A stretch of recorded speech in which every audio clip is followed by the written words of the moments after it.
He had seen plenty of dead worlds in his time, but this one was different. As their shuttle broke through the dense, dusty atmosphere, a vast, barren landscape spread out below, dark and motionless, like the graveyard of a forgotten civilization. Rocky canyons, jagged peaks, and endless plains of dust stretched as far as the eye could see. No plants, no animals, no sign of life at all. "It's just like they said," muttered Dr. Emily Carter, the mission's lead scientist, as she scanned the desolate surface from the viewport. "Not a single biological reading. Completely lifeless. Doesn't feel lifeless to me," Jack said quietly, his gut twisting. He had a sixth sense for danger, one that had kept him alive on countless missions. And right now, it was screaming. But it wasn't just the eerie silence that set him on edge. It was the planet itself. The way it sat there, perfectly still, as if it were holding its breath. "This place gives me the creeps," said Rodriguez, one of the engineers, his eyes flicking nervously between the ground and his instruments. "We're sure it's safe to land, right? It's been dead for millennia." "Rodriguez?" "Dr. Carter replied, though her tone wasn't as confident as it should have been. "No seismic activity, no hazardous atmosphere. It's the perfect place for our research. Touchdown in 2 minutes." The pilot's voice crackled through the comms. The shuttle descended further, cutting through the clouds until it hovered just above the surface. Dust swirled up around the ship's landing gear, obscuring their view of the ground as they touched down with a soft thud. Jack unstrapped himself from his seat, his gaze fixed on the viewport. "All right, let's make this quick. We gather the data, get the samples, and get off this rock." The rest of the team nodded, though Jack could see the tension in their faces. They were all thinking the same thing. Something wasn't right here. The hatch hissed open, and a gust of stale air hit them as they stepped out onto the planet's surface. The temperature was low, but not unbearable, just cold enough to make the sweat on Jack's back feel like ice. Beneath his boots, the ground crunched like brittle bone.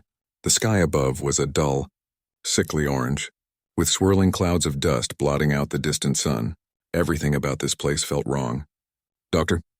Carter knelt beside a jagged rock formation, adjusting her scanner. "No life signatures, no signs of movement. It's exactly what we expected, completely dormant." But as Jack moved further from the shuttle, his instincts kicked in, sharper than ever. The air felt too still, like the calm before a storm.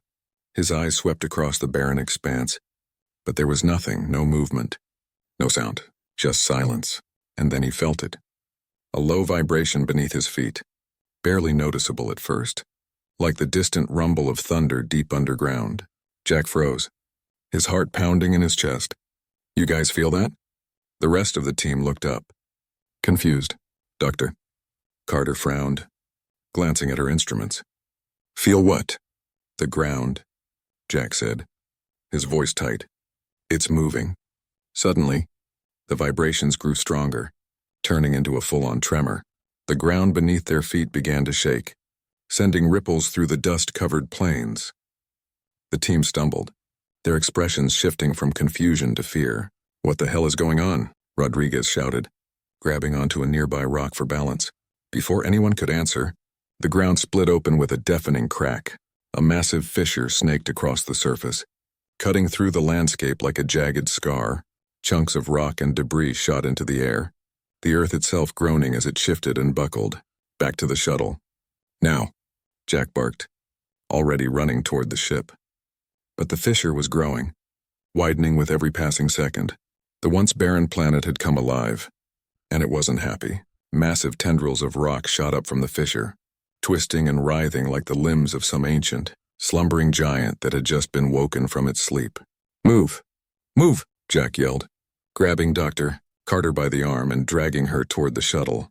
The team scrambled, their boots kicking up clouds of dust as the ground shook violently beneath them. The air was filled with the sound of cracking rock, the planet itself roaring in anger. This wasn't supposed to happen. "Doctor," Carter cried, her face pale with shock. "No kidding," Jack shot back, shoving her up the ramp as the rest of the crew piled into the shuttle. "Get us off this planet." The pilot's hands flew across the controls as the engines roared to life. But before they could lift off, A massive spike of rock shot up from the ground, slamming into the shuttle's side. The ship lurched violently, alarms blaring as sparks flew from the damaged hull. "We're hit," the pilot shouted. "The planet's pulling us back in." Jack's heart raced as he glanced out the viewport.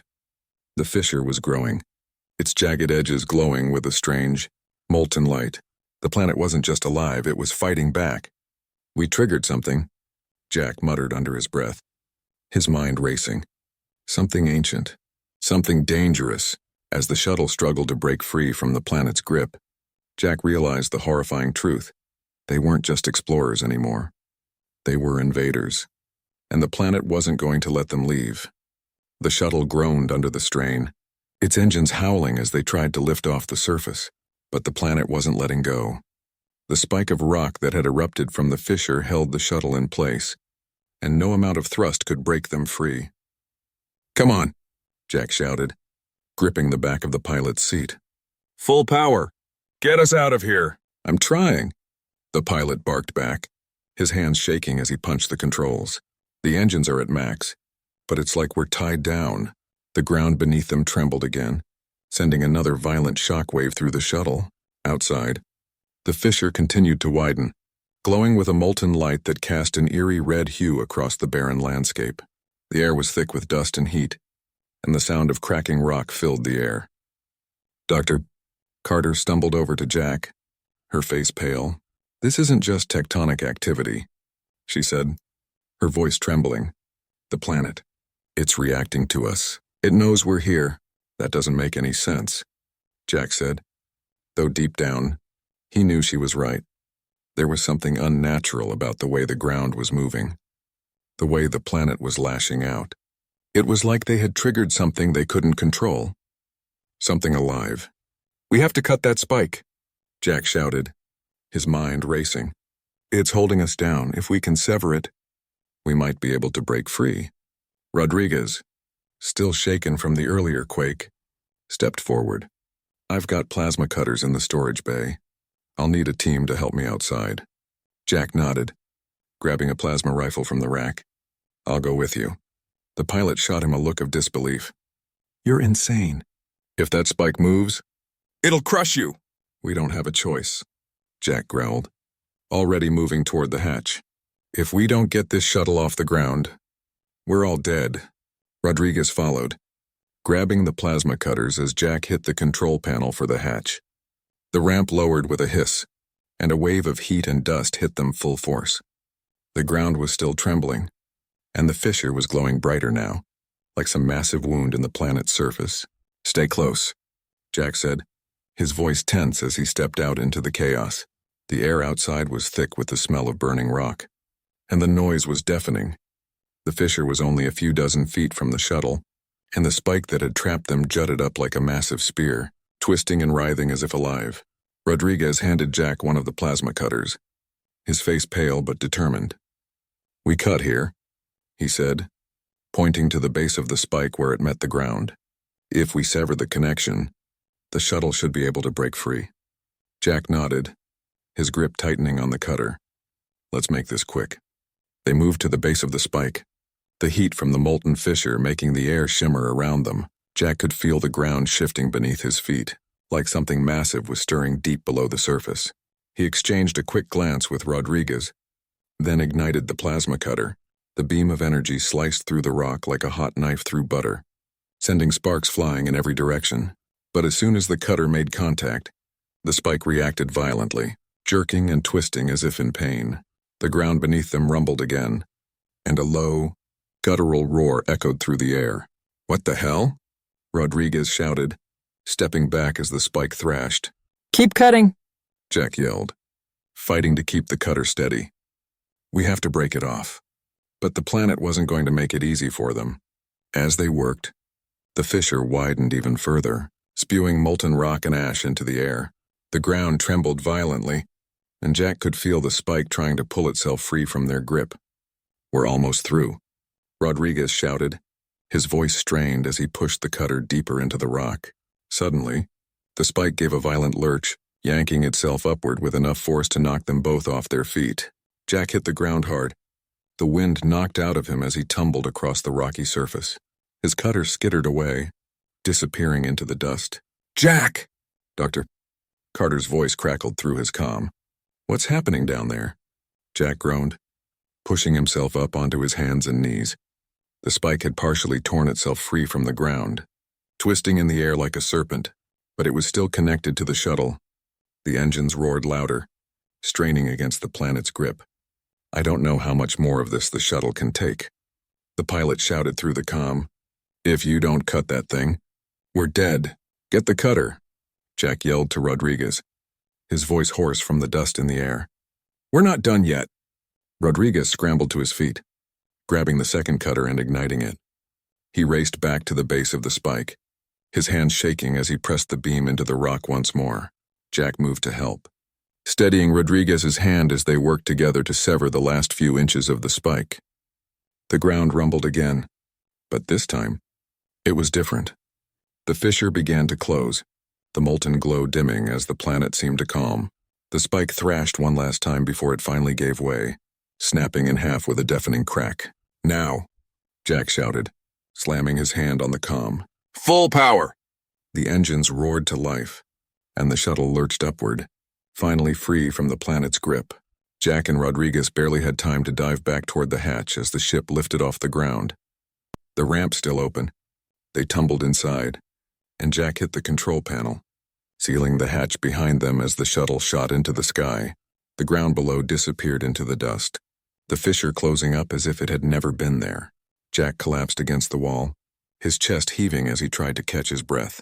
Rodriguez slumped beside him, the plasma cutter still in his hands, his face streaked with dirt and sweat. "We made it," Rodriguez muttered, his voice shaky with relief. "I can't believe we made it." But Jack wasn't so sure. As he looked out the viewport, watching the barren planet shrink below them, he couldn't shake the feeling that this wasn't over. Something had been awakened down there, something ancient, something dangerous, and it wasn't going to stop until it had them. The shuttle hurtled through the turbulent atmosphere, engines roaring as it struggled to break free from the gravity of the planet below. Jack wiped the sweat from his brow, his heart still racing from their narrow escape. He leaned against the cold metal wall, his mind running in overdrive. What the hell just happened down there? "Doctor," Carter demanded, her voice shaky as she gripped the edge of the console. "We triggered something. That planet, it's alive." Jack pushed himself to his feet, still catching his breath. "Alive? You're saying the planet is some kind of organism?" "Doctor," Carter nodded, her eyes wide with fear and realization. "It has to be. It was dormant, and our presence woke it up. The fissures, the eruptions, it's not just tectonic activity. The planet is reacting to us, like an immune system fighting off an infection. We're the infection." "Jack," the words hung heavy in the air, and for a moment, the crew was silent, processing the gravity of the situation. Rodriguez sat slumped in his seat, still clutching the plasma cutter, his hands trembling. "We need to leave," Jack said, his voice hardening with resolve. "Get to the nearest jump point, and we'll report this to the command. We can't stay here." But before anyone could respond, the shuttle shuddered violently, throwing them all off balance. Alarms blared, and the pilot cursed as he fought with the controls. "What now?" Jack barked, rushing toward the cockpit. "The engines are failing," the pilot shouted over the noise. "That last hit did more damage than we thought. We've lost power to the starboard thrusters." As the shuttle continued to shake, Jack felt his stomach drop. They were still too close to the planet, and without full engine power, they wouldn't be able to escape its gravity. "We're being pulled back," the pilot yelled, panic rising in his voice. "If we don't regain control, we're going to crash." Jack's mind raced. "Carter, Rodriguez, we need to stabilize the engines. You've got 5 minutes to patch them up, or we're going down." "Doctor," Carter and Rodriguez sprang into action, bolting toward the engine room with tools in hand.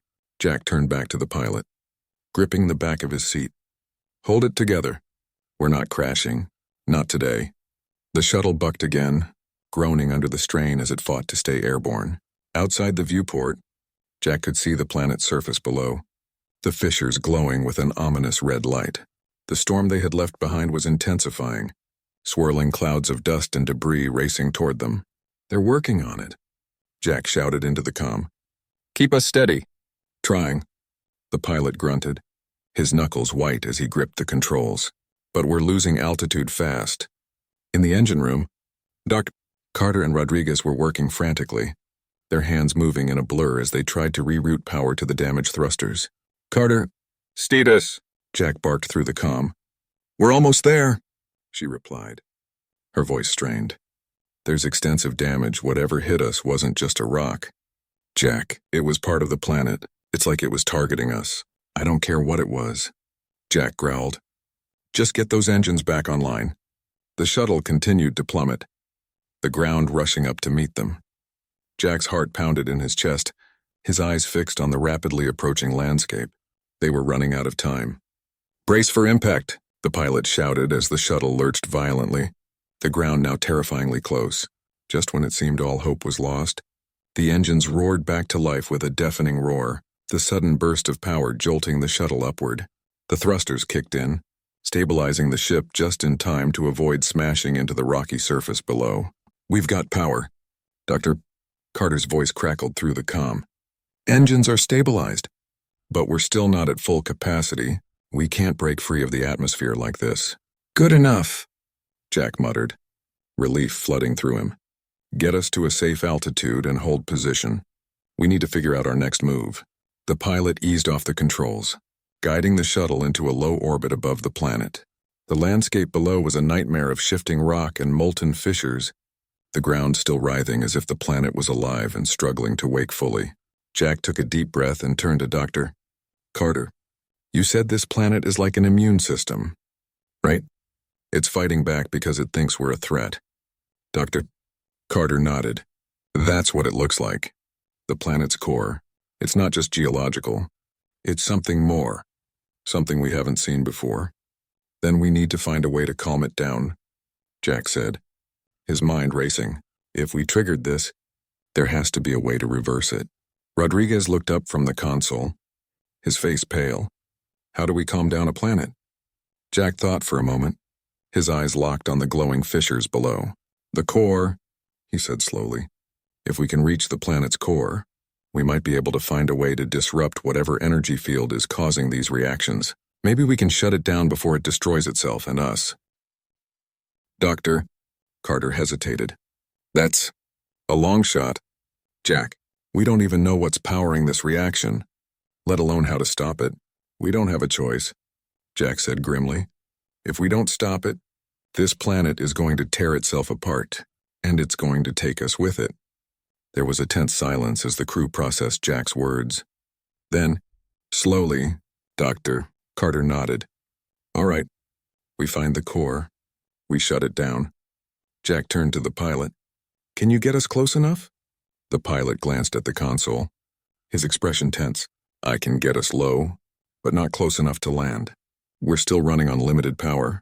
That'll have to do," Jack said, his jaw set. "Prepare for descent. We're going to the core."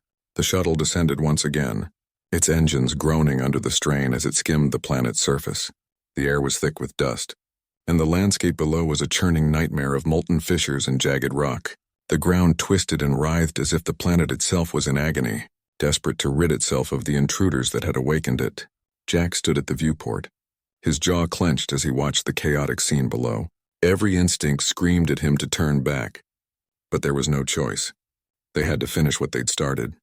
Somewhere beneath the surface lay the planet's core, its heart, and if they were going to stop this, they needed to reach it. "Bring us down near that ridge," Jack ordered, pointing to a series of jagged cliffs that overlooked a deep canyon. "We'll make our way on foot from there." The pilot nodded, guiding the shuttle toward the ridge with careful precision. The engines sputtered, struggling to keep them airborne, but they managed to land with a rough jolt, the landing gear grinding against the unstable surface. "We're down," the pilot said, his voice tight with tension. "I'll keep the engines warm, but we won't have much time if things get worse out here." "They'll get worse," Jack muttered under his breath, grabbing his gear and strapping on his helmet. "Let's move." Dr. Carter and Rodriguez followed closely as they stepped out of the shuttle, the heat from the planet's eruptions already pressing in on them like a furnace. The ground beneath their feet was hot and unstable, shifting with every step as they made their way toward the canyon. "This place feels like it's about to explode," Rodriguez muttered, glancing nervously at the glowing fissures all around them. "It might," Jack said grimly. "That's why we need to find the core fast." "Doctor," Carter consulted her scanner. Her eyes narrowed as she focused on the readings. "The energy signature is strongest just ahead. If we can get down into the canyon, we should be close to the source." They reached the edge of the canyon and peered down. It was deep, far deeper than Jack had anticipated, and the walls were lined with jagged rocks and glowing veins of molten energy. The ground trembled beneath them, sending chunks of rock tumbling into the abyss. "There's no way we're climbing down there," Rodriguez said, shaking his head. Jack scanned the area, his eyes locking onto a narrow path that wound its way down the side of the canyon. It wasn't much, but it was their only option. "There," he said, pointing to the path. "It's risky, but it'll get us down. We'll take it slow, one by one." They began the descent, their boots sliding on the loose rock as they navigated the treacherous terrain. The air grew hotter the deeper they went, and Jack could feel the sweat trickling down his back, even through the layers of his suit. As they reached the bottom of the canyon, the ground shook again, harder this time, and a massive crack split the earth just a few feet from where they stood. Jack grabbed Dr. Carter's arm, pulling her back as the crack widened, spewing molten rock into the air. "We're running out of time," she shouted over the roar of the planet. Jack's heart pounded in his chest as he looked around, searching for the source of the energy that had awakened the planet. His eyes locked onto a massive structure in the distance, a glowing, pulsating mass of rock and metal, buried deep within the canyon walls. "That's it," Jack said, pointing to the structure. The core. The closer they got, the more intense the energy became, crackling through the air like static electricity. The ground beneath them was scorching hot, the heat radiating from the core almost unbearable, but they pressed on, knowing that the fate of the planet and their own lives depended on reaching the source. When they finally stood before the core, its sheer size was overwhelming. It was massive, a colossal heart of molten energy, pulsing with an ancient, otherworldly power. The air around it shimmered with heat, and the very ground beneath their feet seemed to vibrate with its energy. "Doctor," Carter's hands shook as she studied the readings on her scanner. This isn't just a geological formation, it's alive. In a way, the planet is controlling it, using it to regulate its own life force. But we've disrupted it. Can we shut it down?" Jack asked, his voice urgent. "Doctor," Carter hesitated, her brow furrowed in concentration. "Maybe. If we can disrupt the energy flow, it might force the planet back into dormancy. But it's risky. If we do it wrong, we could trigger a full collapse." "We don't have a choice," Jack said, stepping closer to the core. "If we don't stop this, the planet will tear itself apart, and us with it." Rodriguez handed Dr. Carter the tools she needed, and she set to work, carefully adjusting the instruments as she approached the core. The energy crackled around her, growing more unstable with each passing second. "Careful," Jack warned, his eyes locked on the pulsating mass. "I know what I'm doing." "Doctor," Carter snapped, though her voice wavered with the pressure. She made one final adjustment, then stepped back, her heart pounding in her chest. "All right. It's done. Now we just need to trigger the feedback loop." Jack nodded, stepping forward and placing his hand on the control panel that Dr. Carter had modified. His fingers hovered over the trigger, his pulse racing. "Here goes nothing," he muttered, then pressed the button. For a moment, nothing happened. The core continued to pulse, its energy radiating outward like the heartbeat of the planet. And then the ground shook. A massive shock wave rippled through the canyon, sending rocks and debris tumbling from the cliffs. The core let out a deafening roar, its energy field fluctuating wildly as the feedback loop took hold. "It's working!" Dr. Carter shouted over the noise. "The planet's energy levels are stabilizing." But Jack wasn't so sure. The ground was shaking harder now, and the molten fissures all around them were growing more intense. The planet wasn't going down without a fight. "Get back to the shuttle," Jack yelled, his voice barely audible over the roar of the planet. They sprinted toward the canyon wall, scrambling up the narrow path as the ground beneath them cracked and splintered. The planet was fighting back, but they had no choice but to keep moving. By the time they reached the top of the canyon, the shuttle was in sight, its engines already warming up. The pilot waved them on, his face pale with fear as the ground trembled beneath him. "Hurry!" he shouted. "We're out of time." They piled into the shuttle, slamming the hatch shut behind them. The engines roared to life, and the shuttle lifted off just as the ground below erupted in a massive explosion of molten rock and debris. As the shuttle shot into the sky, the planet below convulsed one last time, then fell silent.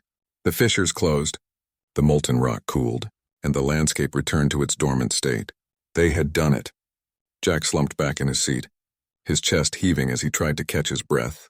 "Doctor," Carter sat beside him, her face streaked with sweat and dirt, but her eyes shining with relief.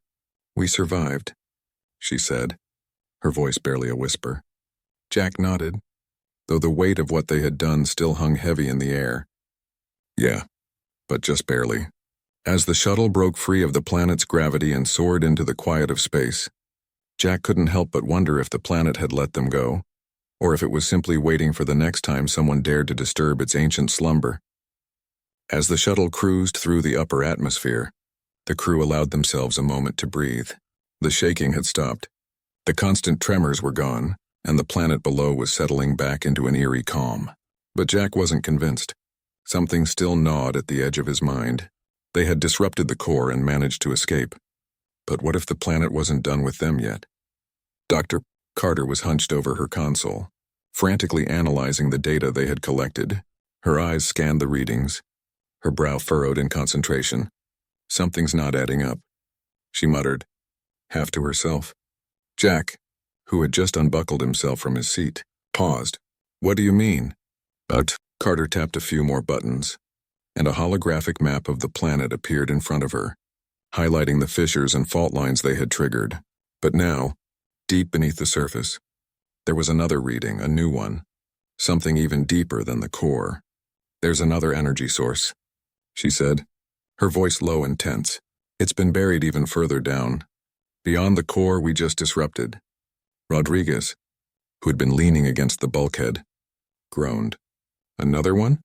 Are you telling me we didn't fix this thing?" Dr. Carter shook her head, her fingers flying over the keys. "The core we tampered with, it was just a defense mechanism, a failsafe. It wasn't the true source of the planet's power. That's what we're seeing now." Jack's heart sank. "You mean we just poked the hornet's nest?" Carter turned to face him, her face pale. "Exactly. The planet isn't done with us. Whatever we triggered was just a warning. This new energy reading, it's bigger, more powerful than anything we've seen so far." The shuttle shook slightly, just enough to make everyone's stomachs twist. Jack glanced out of the viewport at the planet below. The fissures were gone. The molten eruptions had cooled, but now there was a sense of stillness that felt too deliberate, like the calm before a much bigger storm. "We need to get the hell out of here," Jack said, his voice low but commanding. "Whatever that new energy source is, it's waking up." The pilot's voice crackled over the intercom. "Captain, we're getting strange readings from the planet's surface. Something shifting like the whole thing is moving." Jack turned back to the crew. "Carter, Rodriguez, get strapped in. We're leaving orbit." They barely had time to buckle up before the entire shuttle rocked violently, throwing them hard against their restraints. The planet below began to shift, massive sections of rock rising and falling, as if the surface was peeling itself apart. Large cracks spread across the ground, creating vast rifts that swallowed entire mountain ranges in a matter of seconds. Jack's gut twisted. It was as if the entire planet was reshaping itself. "What the hell is happening down there?" Rodriguez shouted, gripping the armrests of his seat as the ship shook again. "Doctor?" Carter's fingers flew over her console, but her face drained of color as she studied the readings.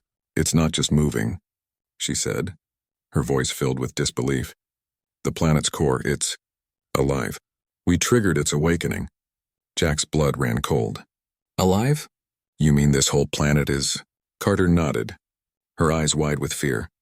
"The planet itself is a living organism, and we've been inside it this whole time. Another tremor shook the shuttle, and Jack could see massive spires of rock rising from the surface below, towering into the sky like jagged teeth. The planet was coming alive, and they were stuck in its gravity well. "We need to break free now," Jack ordered, his voice sharp. "Full power to the engines." The pilot didn't need to be told twice. The engines roared to life, and the shuttle shot upward, fighting against the gravitational pull of the planet.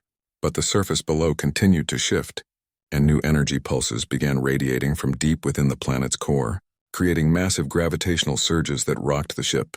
"We're not going to make it," the pilot yelled over the din, his hands gripping the controls. Jack's heart pounded. They had come too far to be pulled back now.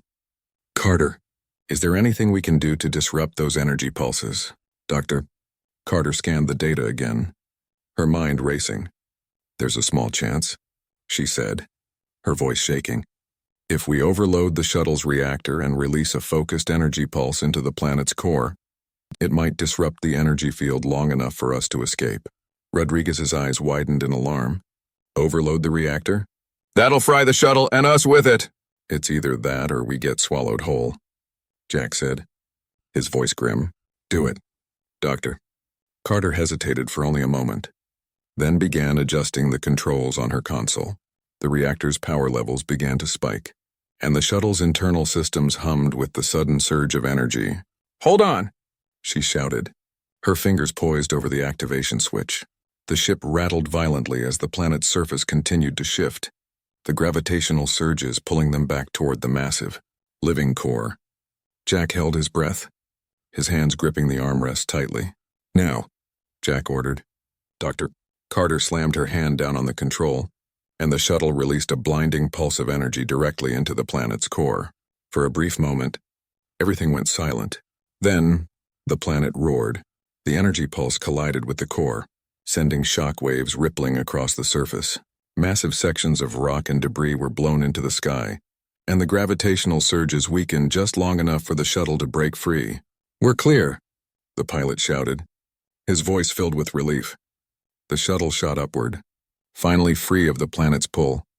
The crew watched in awe and horror as the planet below convulsed one last time before falling still. The spires of rock collapsed back into the ground, and the surface returned to its dormant state. They had survived. Jack leaned back in his seat, his heart still racing. "Carter, what did we just escape, Doctor?" Carter stared at the planet, her face pale. "We triggered the awakening of a sentient world, but we didn't destroy it, Jack. We just bought ourselves time." Jack looked out the viewport at the now quiet planet, the realization sinking in. They had disrupted its awakening, but the planet was far from dead. It was alive, and it was waiting.